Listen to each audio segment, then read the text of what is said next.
Okay, we are back like we never left. This is episode 4 of the Small Cap Review. I've been away for about a week at a wedding for a best friend, so it's my first day back at the market. And that being the case, this will be a little bit more of a brief video. Usually takes me a day or two to get fully in the swing of exactly what the small cap market has to offer. So with that, I'll just stick to what I know and what I watched this morning.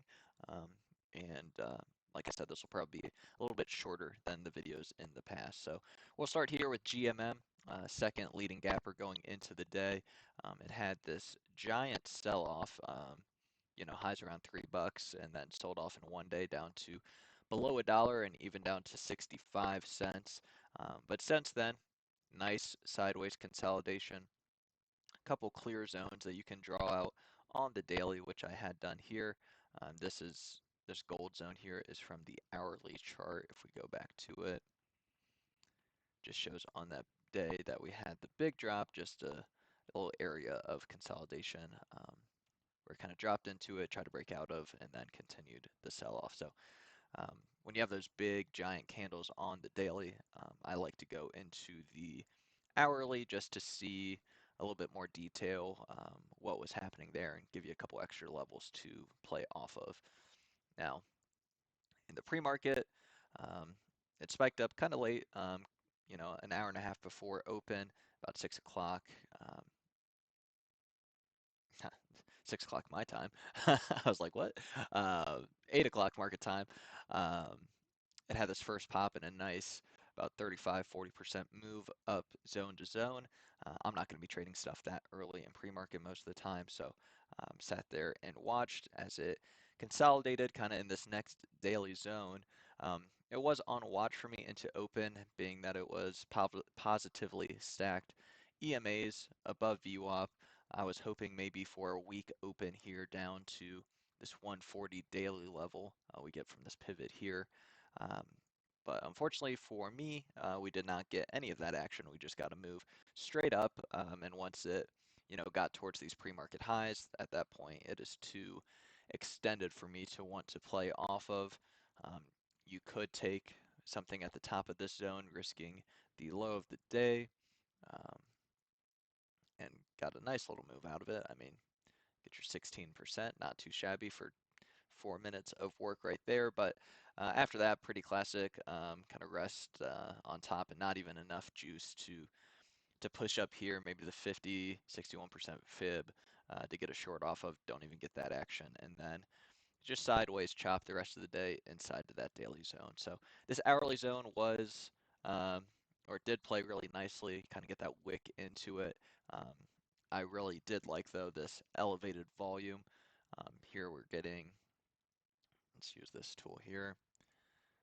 In pre-market, we get 12 million of volume, and within the first 6 minutes of market open, we have doubled that to 24 million. So one of the big indicators that a stock is going to be bullish or have good momentum on the day is the volume that you get at open or in the first hour of open relative to what you get in the pre-market. So I know that's kind of intuitive and it's a little bit harder to spot as it's happening as opposed to after the fact. But if you do see, volume candles here in the pre-market and then at open, you're getting a massive spike.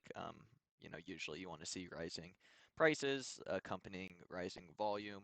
This one played out super quickly, so maybe not the best example, but that volume compared at the open to the pre-market is something always to keep your eyes on, and this gave us a nice play here. Um, Now, this is one that I did play here, AGBA. This is a continuation setup on the daily. Um, it keeps going from 40 cents to it peaked up around $4 here, a little over. So you get that 1,000% move. Um, a lot of times that round number, that 1,000% mark, um, can sometimes spell the end of the move. So something to keep in mind as you're trading it on this day where it has potential to get up to that level. So on the daily, obviously we've had, that initial spike day. Day two, it gapped up from the close. Still another red day there. And then finally on the third day, that break above those previous highs and a great move there. Since then, it's had a chance to settle down a ton of daily levels, almost to the point where it is hard to see. I'm not going to go through all the levels individually, but there's a lot there to play off of, a lot to get through. So when this came and kind of consolidated here using the 245 level as a top and this daily gap here as a zone as well, um, on this day finally gets above that. So that gap above is what I like to see. I was hoping for, I had this drawn out this morning, this blue zone here. Once I saw it kind of perk close to the open, I was hoping maybe we get this move here and then a pullback to these levels at open before we make the move up. But since we got this move above this daily zone, above this daily level as well, what I was looking for was this to kind of act as that low of day. Um, I'll put you, I know I got 2 subscribers now, so I'll put you guys onto a little sauce here. Um, the best stocks to the bullish side, to the upside, are going to make that low of day in the first 5 minutes of the day. And the opposite is true to the downside. So when I get this kind of double wicked bottom off of VWAP, pushing back above this daily level, um, I entered some on this candle and then I doubled my position on this one. So I had an average in the low 290s on this, um, looking for first level here, 344, uh, with hopes that it could play out the way that it did. So when I see this, I know that as I'm entering, just putting that stop below. If it's not low a day in the first 5 minutes, it's not the play that I was looking for, and I'm not worried about it. I mean, at that point, the risk is so slight. I mean, say we entered, it was about there, risking 7%. The initial move that I'm looking for is 17%, and I know that it has a chance to go up, 40%. So over 5 to 1, almost 6 to 1. I mean, it is 6 to 1 by the point where it got um, risk to reward ratio, and with a little bit of data on my side in terms of the low a day in the first 5 minutes with the daily setup that it had. Was a trade I was pretty comfortable taking, so, even this being my first morning back, and not having a full grip on the market, when a setup like that came, I was happy to take it. Took half profits up here at this level. Actually, I think it was more once I got a couple of these wicks above this level. Um, I think it was about 3/4 off, and I actually had uh, the stop for the rest placed below this candle. So I was, I guess, with a penny away from being stopped out the rest, but um, luck was on my side. We stayed in the move, and we got, a quarter more off up in these zones. Um, and this is a great failed follow through setup here. Once you get this exhaustion into the key level, if you miss the stuff, draw the fibs. What do we got here? Orange for easy. Bang. Like clockwork. 61 to 78 fibs, set your stop at high a day.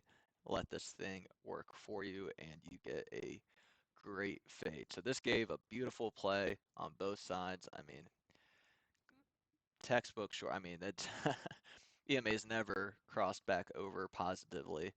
Close within the last hour as the low of the day.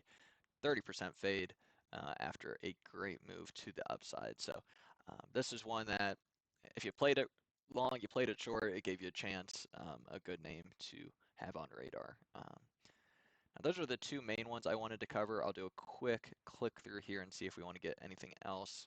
Um, Okay, so this one, I mean, we'll do this just because it's a chop daily, but um, you could kind of predict that on the when you're looking at the daily chart. I mean, when it gaps up here, it gapped up 60 plus percent, kind of flagging downwards into open. It gives a little bit of a, a stranger weak open vibe, where it doesn't do it immediately. It kind of gives this first push up, goes below this daily gap, but then comes up and holds it. So this move right here is one that you could capture, and then you get, a little bit of a fake breakout, fake push, over top of it, and then more chop back to the daily zone there. So really congested looking daily. I don't even have all the lines that I could have drawn on this thing. I mean, you could pop one down there. You could just, I mean, you could draw lines for days on that thing. So usually when it's zones above, zones below, zones in the middle, you're probably gonna get that chop. Um, let's see, anything else worth talking about here? This one just opened, below this daily zone, which is never really what you want to see when you have this pre-market action above and then it goes below. So not only do you have daily resistance that it's going to be popping up into, but you also have this pre-market resistance, this 220 line, very clear, respected in the pre-market, respected in the pre-market, and then here respected during normal trading hours. So um, I wouldn't want to take it long up into these levels, but if you're playing on the short side, you do have a short play here. Just know that it's not going to give you that giant range that um, some other shorts have where it kind of craps out at the open. I mean, you can still get 15% off, but that's not the game that I'm playing there. So instead of clicking through all these, I'll go ahead and just wrap up the video. Appreciate you guys watching. Any tickers you have questions on, any setups, anything you want to talk about, please feel free, leave a comment. I appreciate you watching, and I will be back tomorrow for episode 5. Hope you all had a good trading day, and I'll catch you all on the other side.